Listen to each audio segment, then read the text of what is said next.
Hi everyone, I'm Prachi Garadia Mehta and today we'll be doing some yoga asanas that give good relief to your back pain. So back pain is caused due to many reasons. Your damaged disc, then there is slip disc, then due to injuries, due to muscle spasm, strained muscles or ligaments. Even if you've got fallen somewhere, you can get back pain. You can get back pain due to just weak back muscles. So the main thing you got to work on all these problems is to strengthen your back muscles. And to strengthen your back muscles, it is very important that you strengthen your core muscles. So that is something that we'll be focusing on today, to strengthen your core muscles along with your back muscles. So let's begin.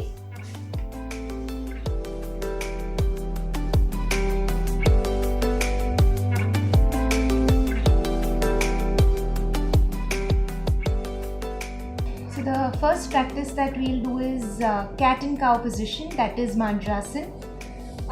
So you take your legs behind, you come in this position and you keep equal distance between your hands and the legs. You take your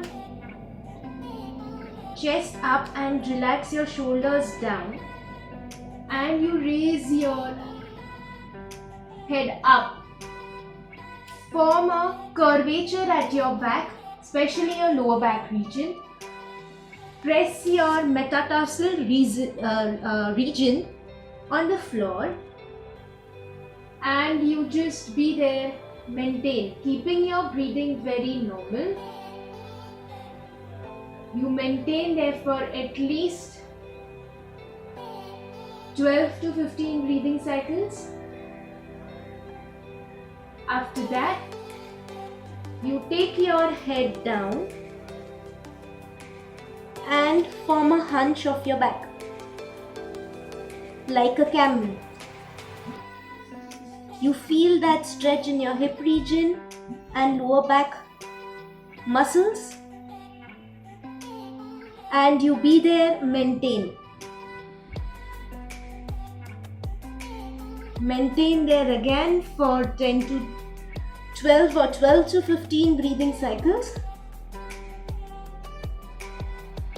Now you can do the same with the movement.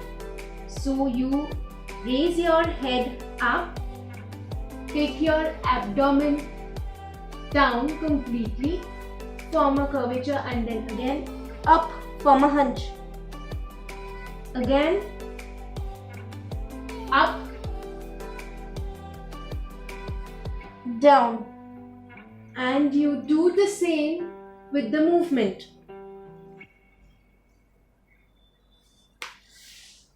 So this help in improving the mobility, fluidity of your back, that also help in improving the flexibility of your back, which is again a good practice to give good relief to your back pain.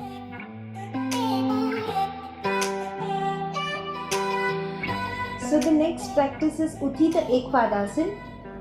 So you fold one leg, place it closer to your knees of the other leg, then raise the other leg up. I folded my right leg and you raise your left leg up, not more than 30 degrees, and you see to it that your leg is raised up straight and the toe is facing outwards, not inwards. You have to keep it outwards.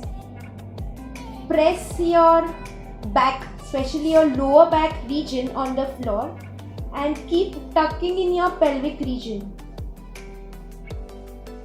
And you just maintain there,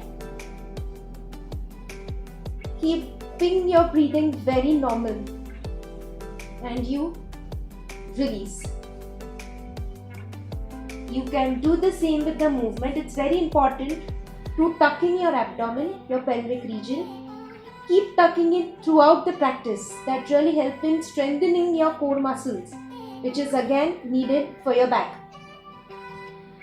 You tuck in your pelvic region and you raise your leg up, down, 2, down,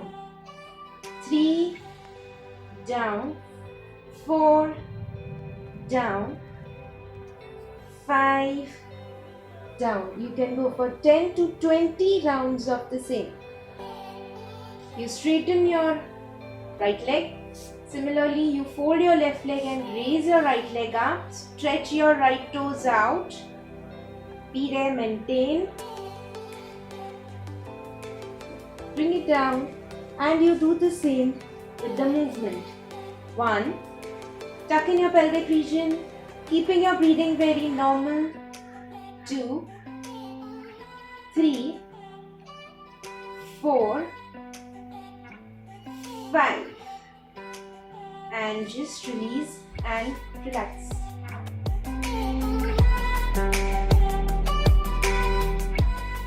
So the next practice we'll go for is Pavan Muktasan. You fold your legs one by one. You fold it like this and bring it more closer to your chest. Touch your thigh muscles to your chest. Hug your thighs and catch hold of your elbows finally. Relax your toes. And you can, if you have any neck problem or upper back problem, you should not raise your head up. You can just relax there and be there and maintain. And if you have lower back problem, if you just have lower back problem, you can also raise your head up and touch your chin to your knees. Again, be there and maintain for 10 to 12 breathing cycles, or even more as per your capacity. You finally release and relax. Pavan Muktasan help in strengthening your back muscles as well as your abdominal muscles.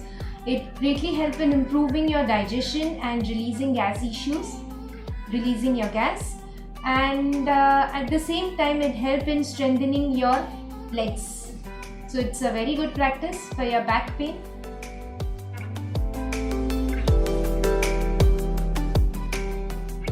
So the next practice we'll go for Setu Bandhasan, that is the bridge pose.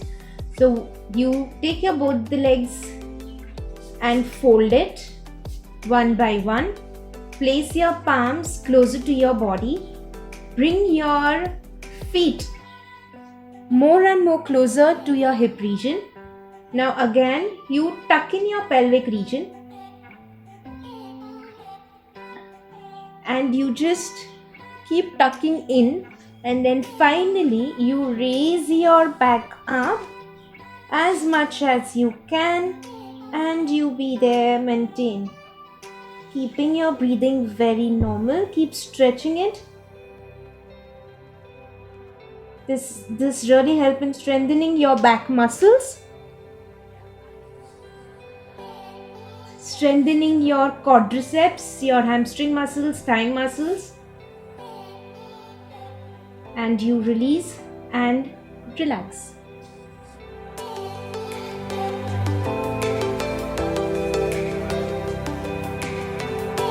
Now the next practice is Ekpad Setu Bandhasan, as in you have to raise your one leg up in the bridge position. So first you fold your legs, bring your feet very much closer to your hip region, placing your palms closer to your body, hands closer to your body, pressing your palms, tuck in your pelvic region and you raise your back up. Finally, you raise your one leg up, stretch it up and be there and maintain. You do the same with the other leg, keeping your breathing very normal. Keep breathing in and out. And you finally release and relax. You can come on your toes if you want and then release and relax. This at the same time help in strengthening your core muscles, which indirectly help in strengthening your back muscles, which gives a good relief to your back pain.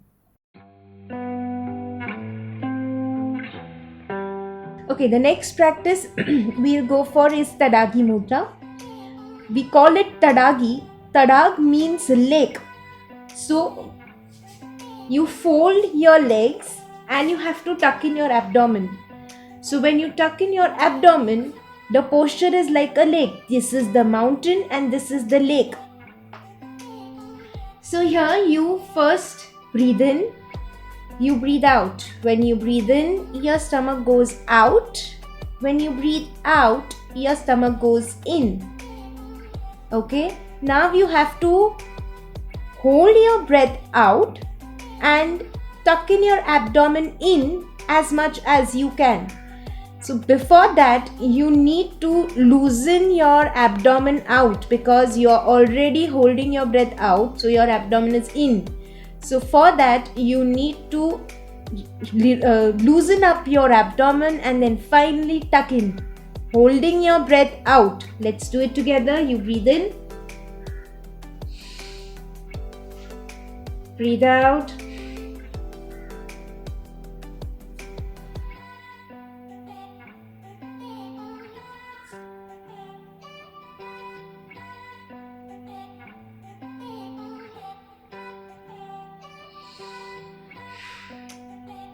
So first you loosen your abdomen and then inhale. That is how you release this practice. Now one very important thing, when you are tucking in your abdomen, you have to keep tucking in and you have to keep pressing your back, especially your lower back region on the floor.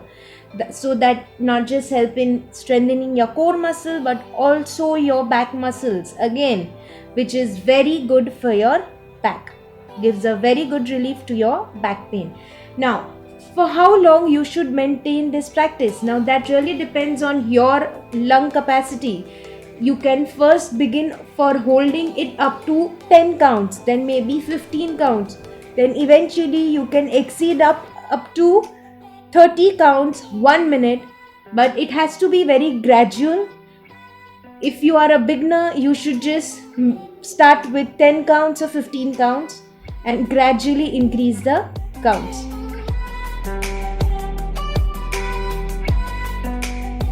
So the next practice is Shalbhasan. For that you need to lie down on your abdomen. You first just relax your head, your hands and your body. Then finally you take your legs together. You keep your chin on the floor and you can take your both the hands below your thighs and raise your both the legs up. You stretch it up as much as you can and you just be there, maintain. Keeping your breathing very normal, you keep breathing in and out. Now this is preliminary posture. If you want to do it a little advanced version of this asana, you should keep your palms out and raise your legs up. And keep stretching it up as much as you can, keeping your breathing very normal. And you release and relax. So this practice really helps in strengthening your glutes, your extreme lower back region, and also it is a very good practice to improve your sciatica nerve. People having pain due to sciatica nerve, it's really good for them. So if you have liked my video, please share, like, comment and subscribe my YouTube channel. You can also follow me on Facebook, Instagram and Twitter. The links are being mentioned below. Thank you.